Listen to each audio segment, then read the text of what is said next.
Hello students, we were continuing about principles of inheritance and variation.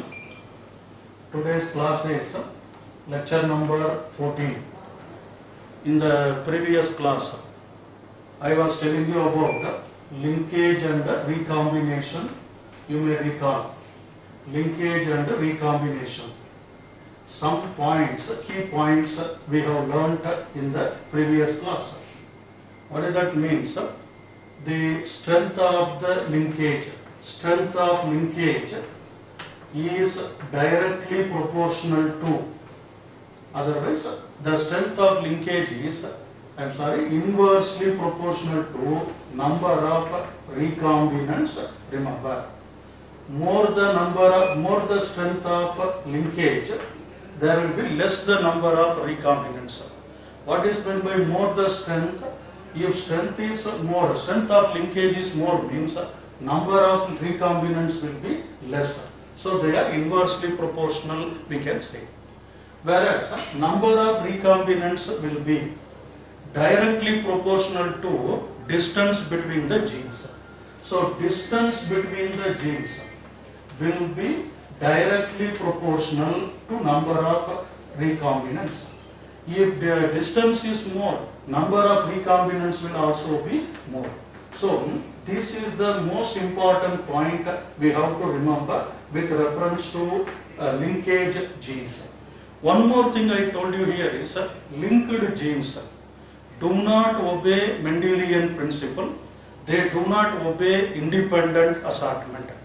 When Mendel studied pea plant dihybrid cross, he got 9:3:3:1 as the phenotypic ratio in the F2 generation. But when Morgan studied same dihybrid cross in Drosophila, he did not get 9:3:3:1, just he got 3:1 ratio only. That means number of recombinants were very, very less, whereas parental combination was more. If at all any dihybrid cross gives more parental combination, then we can say that they are linked genes. Non-linked genes will produce more recombinants, whereas parental combination will be produced by linked genes. Linkage will give rise to more number of parental combination. Yesterday or in the previous class we have seen that when a body color and eye color were taken for dihybrid cross, they produced 97.3% of parental combination. Whereas eye color and this wing nature, when we took for this dihybrid cross, they have produced around 62.7% of parental combination. You can check these numbers later. When so much, if you understand this point, if you analyze this percentage, we can come to know that here the body color and eye color genes are closely packed. They are tightly linked. For body color, for example, yellow body I told you. And eye color means red eye color or W we have seen. W plus like that we have seen. This Y and W are closely linked together. That means they will not produce much recombinant. They will produce hardly 1.87% of recombinant like that. But eye color and wing nature will be producing more, number of parental type will be less, more recombinants are produced. So what we can say means eye color is W. Wing nature is that long wing, and this one I told you, but which one? That miniature wing like that. W and M are relatively loosely packed, whereas W and Y are relatively closely packed. These two conditions we can understand by analyzing the parental combination. Now, by using this principle, yesterday I told you one point, one scientist called Alfred Sturtevant. This Sturtevant has introduced another concept by using this idea. What did he do means Alfred Sturtevant introduced an idea of chromosomal mapping. He introduced in the field of genetics. Chromosomal mapping was introduced by Alfred Sturtevant. He is a student of T.H. Morgan, and due to chromosomal mapping, nowadays we are able to draw a complete map of a chromosome. In this chromosome, we can say which gene is located. Imagine if the genes, some 10 genes are located. Imagine like that, 10 genes are located in a chromosome. We can come to know about their position. We can come to know about their locus by performing this type of crosses.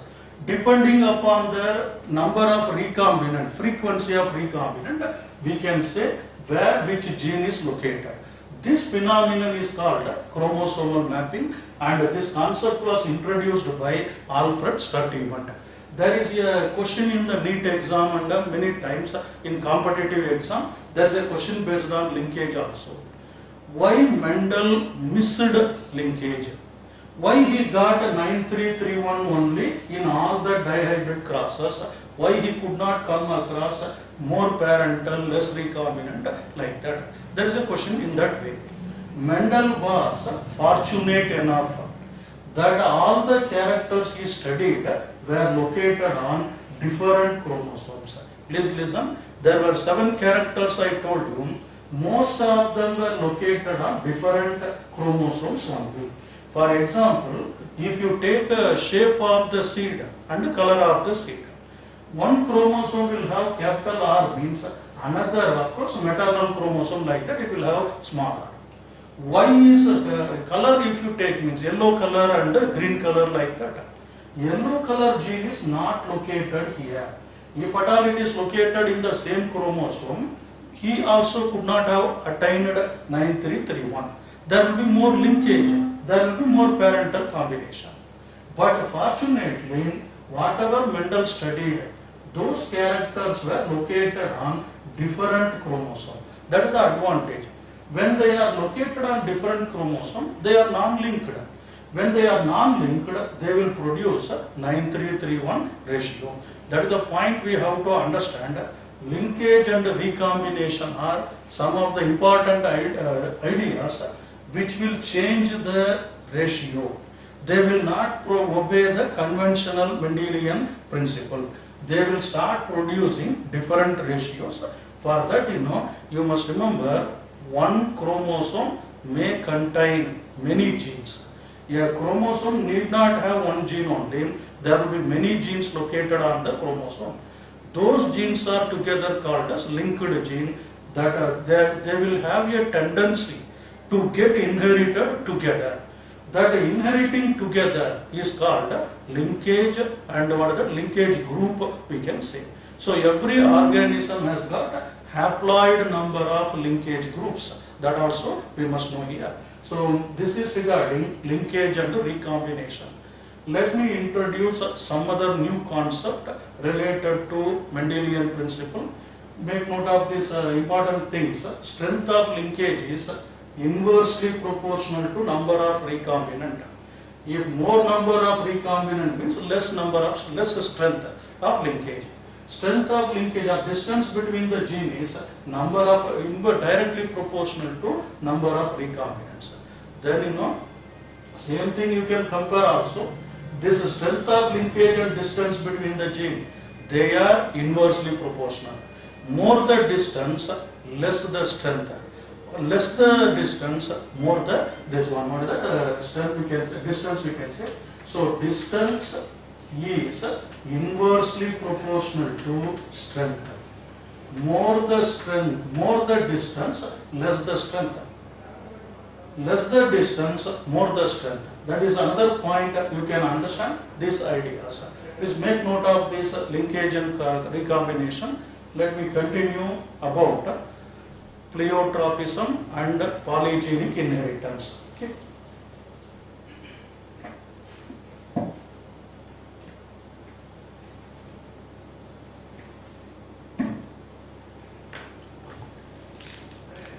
ಬರ್ಕೊತಾರೆ.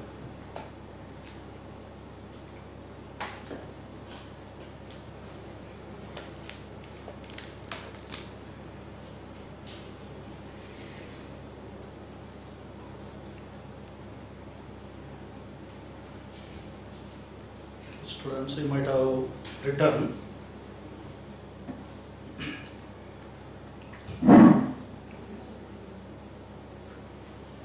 I hope. Let us continue with another idea related to genetics.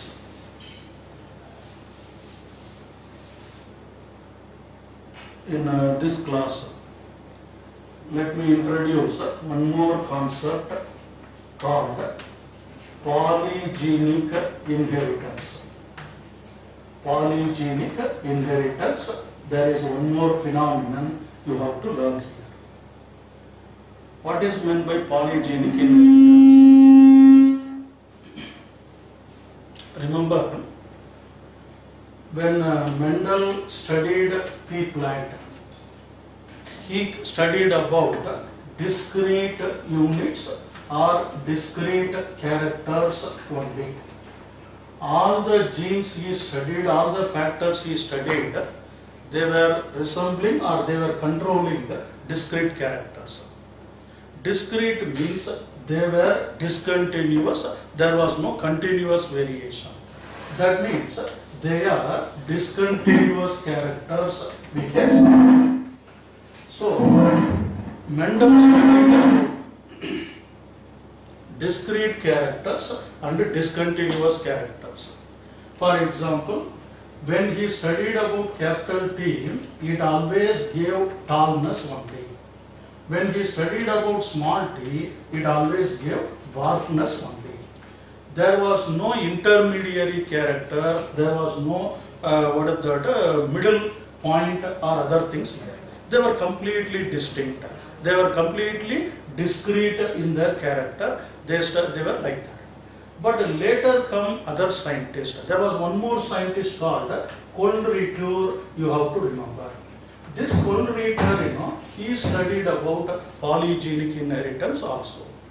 When he was studying about some insects and other animals like that, he came across one point. Some characters or one character or some character may be controlled by many genes also. Some characters are controlled by many genes. Otherwise, one particular character may be controlled by many genes, and that phenomenon is called as polygenic inheritance. When many genes control one character, that will be becoming polygenic inheritance. According to Mendel, one gene controls one character. He studied about single gene inheritance, one gene inheritance. According to Mendel, one gene controls one character. Of course, I told you already, he did not use the word gene, he used the word factor. One factor controls one character, that is called a monohybrid cross. Easily you can get the result and everything. But here, according to Kohlreuter, there is one character controlled by many genes. Those genes are called as polygenic inheritance. That process is called polygenic inheritance. What is the difference between this monogenic, let me call it as monogenic, which was performed by Mendel, whereas Kohlreuter performed this polygenic, studied about polygenic inheritance. Here, one character is controlled by many genes. Here, one gene is controlling one character. That's the main difference we have to understand. All the characters produced by monogenic condition will be discrete in nature. They will be discrete characters. I told you already about discretion. Discrete means a perfect character like that. Height means tallness or dwarfness like that. But here, the second difference between polygenic and monogenic I am talking, the second difference here is they are not discrete characters. In polygene, you will not get discrete character. you will be getting intermediate characters also. There is a possibility of getting intermediate character also. I will explain about it later. Remember, there is a possibility of getting intermediate character. Third point, third difference here is, when Mendel studied monogenic inheritance, he proved that this is a discontinuous process. There is no, what is that, exact tall and dwarf. There is no continuity. There will be no intermediary process or other things. That is called discontinuity will be there. Exactly violet and white like that. But here, this is a continuous process, we can say. They can show continuity in their expression. For example, I will tell you the example, then you can understand the process clearly. For example, if you take human skin color, what is the example given in your textbook is this human skin color. You may be you might have observed in the case of human population, we do not have discrete skin color. There is no only two forms, like fairest people and what are the darkest people like that. We do not have discrete condition. There will be intermediary skin color, there will be continuous skin color also. Some may be fair and some may be gradient. So gradual gradient variation will be possible. That is called continuity. What is continuity? It is a gradual exhibition of character. Here there is no gradual, it is a discrete character, exactly discrete character we can say. Even human height also, human intelligence also, they are all coming under polygenic inheritance. In other animals also, coat color or skin color, they are exhibited by polygenic inheritance. So polygenic inheritance is a continuous process. This is a discontinuous process. There is a fourth difference between monogenic and polygenic condition. In the case of monogenic condition, it is defined as qualitative inheritance, we can say. Qualitative inheritance. What is qualitative inheritance? If at all capital T is there, it will always produce tallness only. Suppose if you have two capital T's, then also it will show that same tallness, same height, the 2 meter height like that only, or 2 feet height like that. It will not increase further. If so, increasing the number of dominant allele will not change the character. It will be discrete always. But here, this polygenic inheritance can be defined as a quantitative inheritance, we can say here. That was qualitative, here it is quantitative. Please remember this point. Depending upon the number of dominant genes we have, our skin color will be varying also. So on what basis we have the skin color? They will be depending upon the number of dominant gene. If you are going on increasing the dominant gene, our skin color will be becoming more darkest, we are telling. Scientists have discovered that 3 genes are responsible for human skin color. Namely A, B and C. Imagine. These 3 genes are responsible for human skin color. For these 3 genes, there will be alleles like small a, small b and small c. Recessive alleles will also be there naturally. Suppose if a person has got capital A, small a, capital B, small b, capital C, small c. Imagine there is a triple heterozygosity that is possible, then he will show intermediate character only. So one is paternal, another one is maternal. If we are getting the triple heterozygosity, then we will show intermediate color only, neither dark nor fairest. There will be intermediate skin composition, skin coloration, pigmentation will be possible. And similarly here, if a person has got all the 6 dominant gene only means, imagine, both paternal, maternal, everything, all the 6 genes are, 6 alleles are, what are the 2n condition I am talking. This is single condition, n condition, this is 2n condition.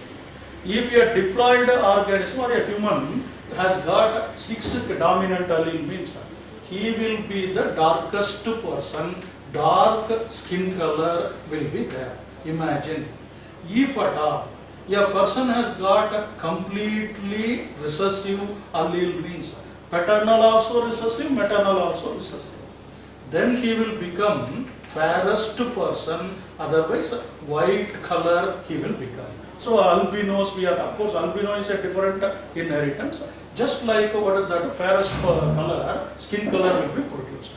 This one will be an intermediate character. So you can understand this point. As far as skin color is concerned, we are not showing discrete character. We exhibit variation, we exhibit gradual variation, continuous variation. That is another point. There is a fifth difference also.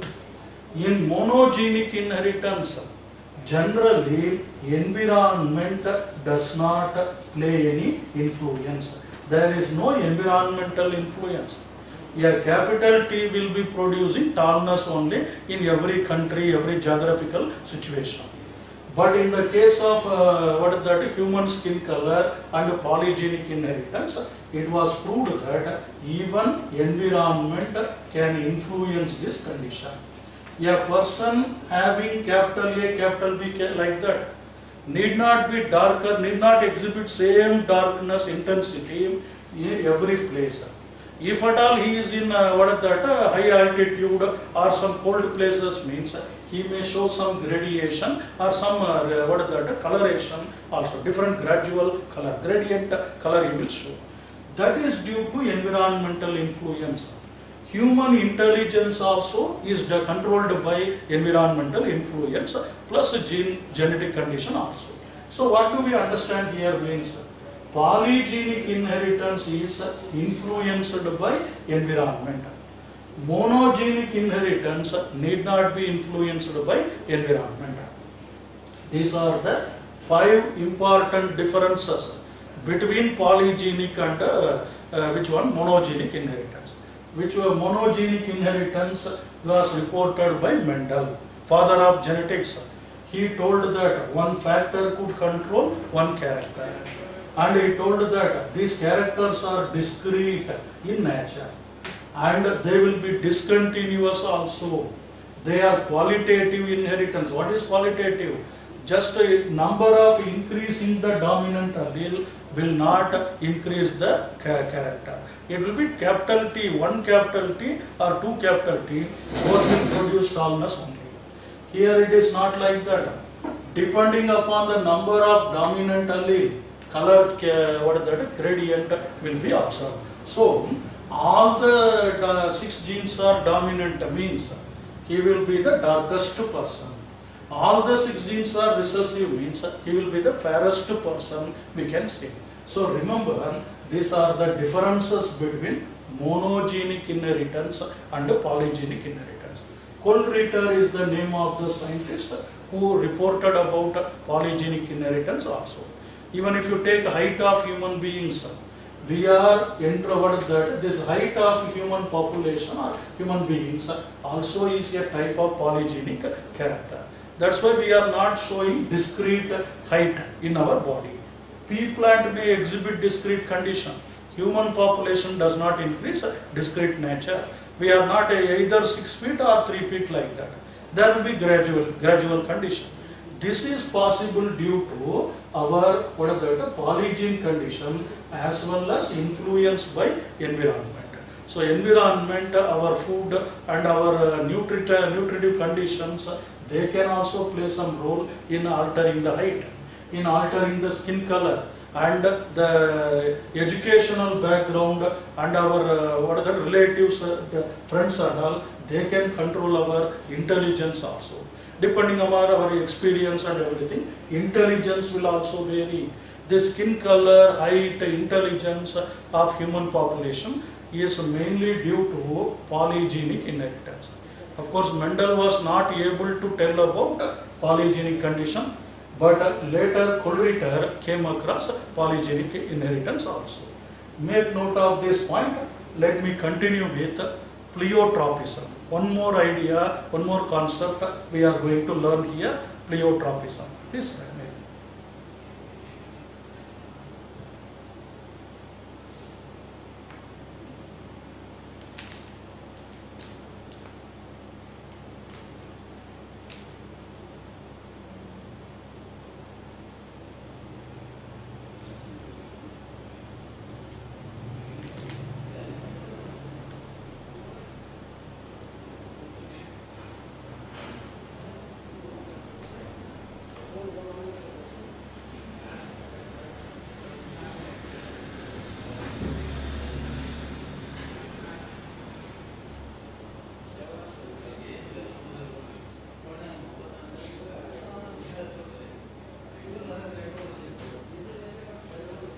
Okay, students.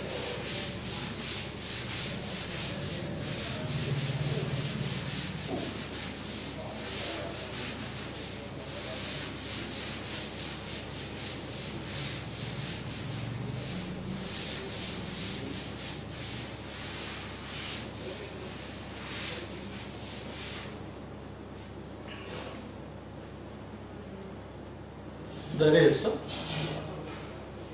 another pattern of inheritance. The name of the lesson is Principles of Inheritance. We are going on seeing about different principles. One of them is dominant inheritance, incomplete dominance, codominance, like that. Various types we are seeing. Another type here is known as pleiotropism. It may be asked in 3 marks question also, or 2 mark question also it can be asked. Pleiotropism. Polygenic inheritance I told you just now. The next thing is pleiotropism. What is pleiotropism means? If at all one gene controls many characters or many phenotypes, then that condition will be called as pleiotropism. Try to get this comparison here. What Mendel told, one gene or one factor controls one character. That is discrete character, that is monogenic inheritance proposed by Mendel. Second point I told you just now is polygenic inheritance. What is polygenic inheritance? Many genes, if many genes control one character, then it will be called as polygenic inheritance. Many genes will control one character, for example, height or skin color in the human population, that we can see. Now I am talking about pleiotropism. Pleiotropism means one gene controlling many phenotypes or many characters. That will be called as pleiotropism. Try to understand this basic idea related to this. This was one gene, one character, Mendelian study. We have seen one gene inheritance, monohybrid cross. This is polygenic character. Kohlreuter has studied about it.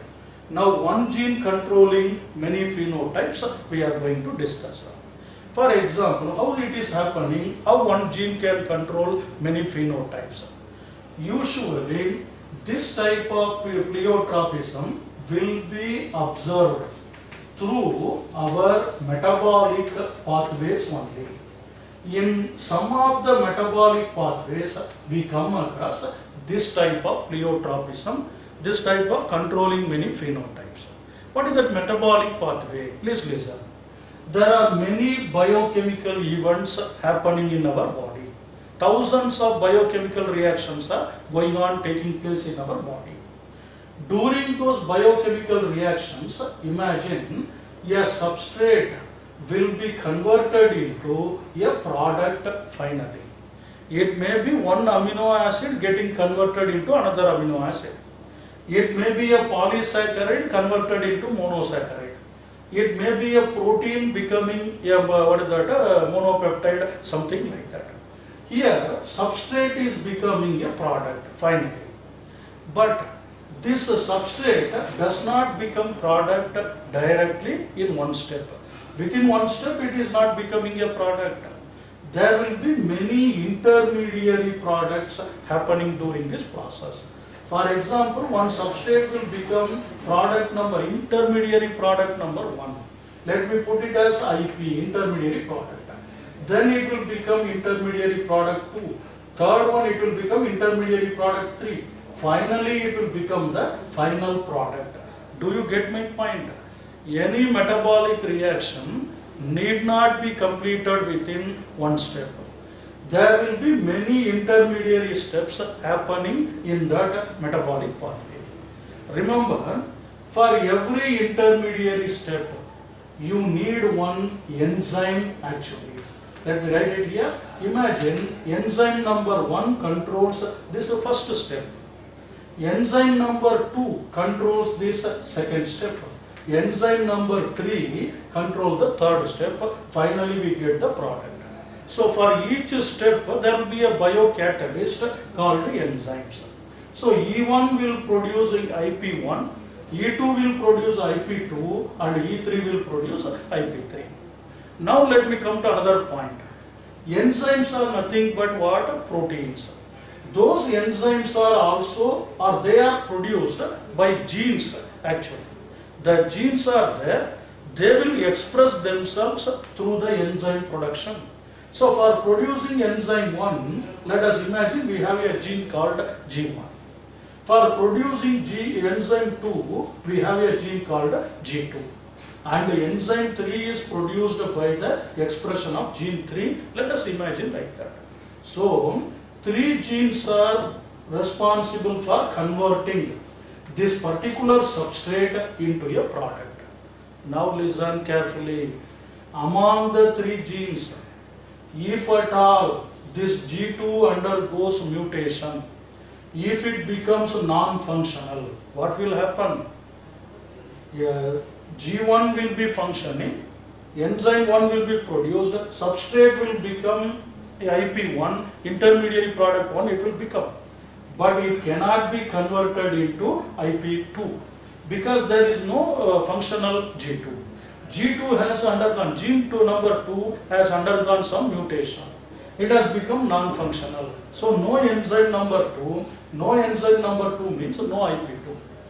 When there is no IP2, naturally this process also will be impaired. You may have G3 working, but you may produce E3 also, but there is no IP2. So what will happen? Except IP2, this will be accumulating in our blood, this will be accumulating in our blood, even sometimes what is that? IP3 will not be there, IP2 will not be there, product will not be there. So the further continuation of this reaction will be stopped. Now what will happen? Accumulation of IP1 will create some effect in our body. They may affect our nervous system, because if you have substrate it is okay. But if you make it halfway, then stop the process. IP1 may become somewhat harmful also sometimes, and those harmful intermediary product will control many phenotypes. This is called metabolic error, or otherwise it will be otherwise known as inborn error of metabolism, it can be called. Inborn error of metabolism is one process which we have to learn here. Due to metabolic impairment, there will be accumulation of unwanted product in our body. That product will affect or will influence various phenotypes also.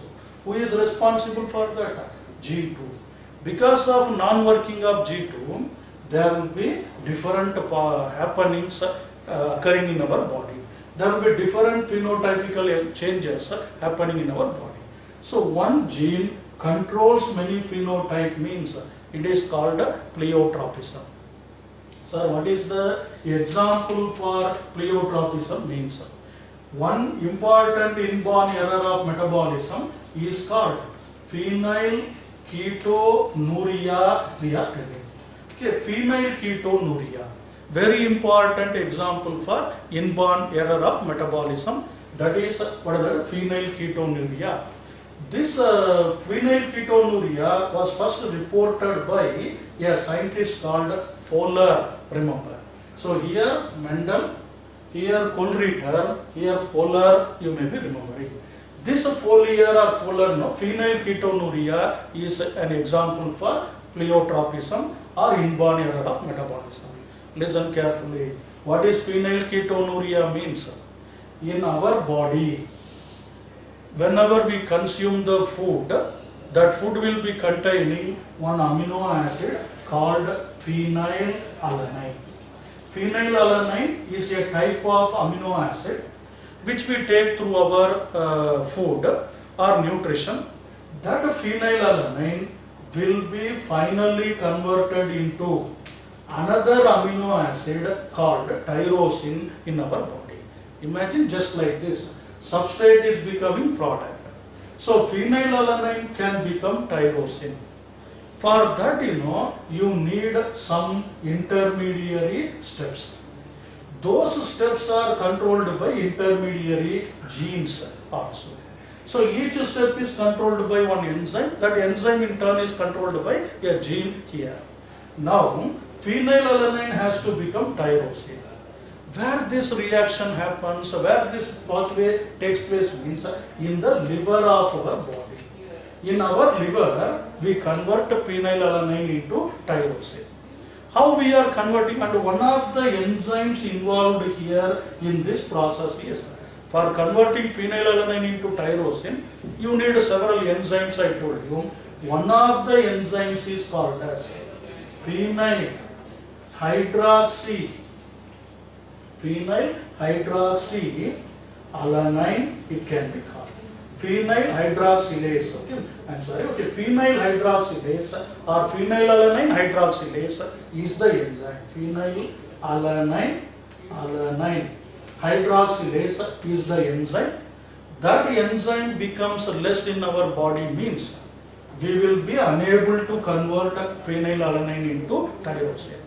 Imagine if a gene responsible for producing phenylalanine hydroxylase becomes ineffective, what will happen? You will not produce phenylalanine hydroxylase. If you are not producing phenylalanine hydroxylase, you cannot convert phenylalanine into tyrosine. Naturally, what will happen? Accumulation of phenylalanine increases in our body. This condition can be metabolically called as hyperphenylalanine. Hyperphenylalanemia, it can be called. Hyperphenylalanemia happens in our body. Why? Because due to the non-production of phenylalanine hydroxylase enzyme. This is the enzyme. This is the substrate, this is the product. If this enzyme is not produced, substrate will not be converted into product. So what will happen? Phenylalanine will increase in our body. Let it increase. Why sir, if phenylalanine increases in our body, or if any intermediary product increases in our body, what will happen? Please listen.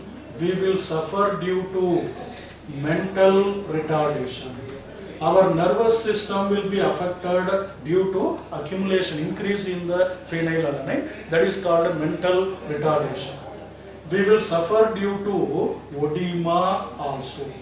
Edema refers to swelling of lymph nodes and other points due to accumulation of phenylalanine. The phenylalanine will become toxic also. That toxicity will affect the functioning of liver also. You might have heard that liver is the metabolic mill of our body. That metabolic mill will be affected and it will be causing trouble in the liver functioning also. So mental retardation and edema, everything, including digestion, everything. Pigmentation of the skin will be affected in this person. Pigmentation of skin and hair. So hair and skin pigmentation will be affected in these people. When these conditions are happening, it is called multiple phenotype effect. So one gene responsible for producing phenyl hydroxylase enzyme is not functioning means how many problems you will face, how many disadvantage you will have means there will be mental retardation, edema, toxicity, digestion, pigmentation of hair and skin will be lost. Even sometimes it will lead to eczema also. Skin coloration gets eczemic condition like that, a skin disorder. Many phenotypical effects are caused by one gene. Please remember here, one gene produced one character, one way. Here, many genes A, B, C like that, they produced skin color gradation. Is it or not? Dark skin and white skin like that. Here, one gene controlling many phenotypes. That is phenylalanine hydroxylase enzyme. Hydroxylase enzyme that will cause many effect, phenotypical effect. What is the name of that disease? That disease is called phenylketonuria. Remember, very important 2-mark question, or in 3 marks also it can be asked. Write the causes and the effect of phenylketonuria. Phenylketonuria is commonly called as PKU.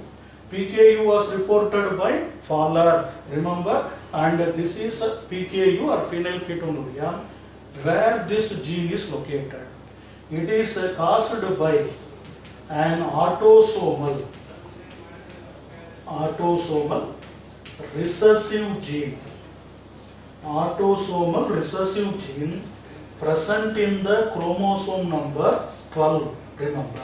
So in our chromosome number 12, if there is a recessive autosomal gene is there and it is not functioning, means we will not get phenylalanine hydroxylase. If we don't get phenylalanine hydroxylase, phenylalanine cannot be converted into tyrosine. This step will be stopped. If phenylalanine is not converted, it will accumulate in our body. That accumulation will lead to how many effects? So many 5 types of effects in our body. This is called pleiotropism.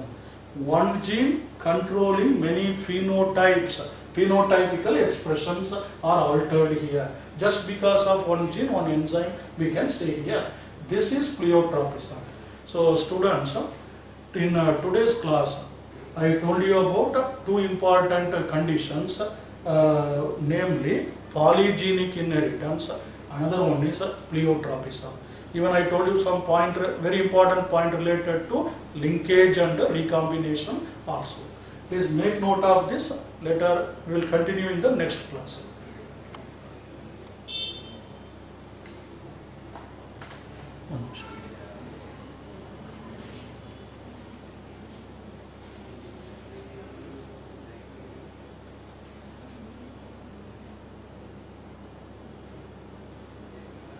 Zoom out. Yes, I thought so.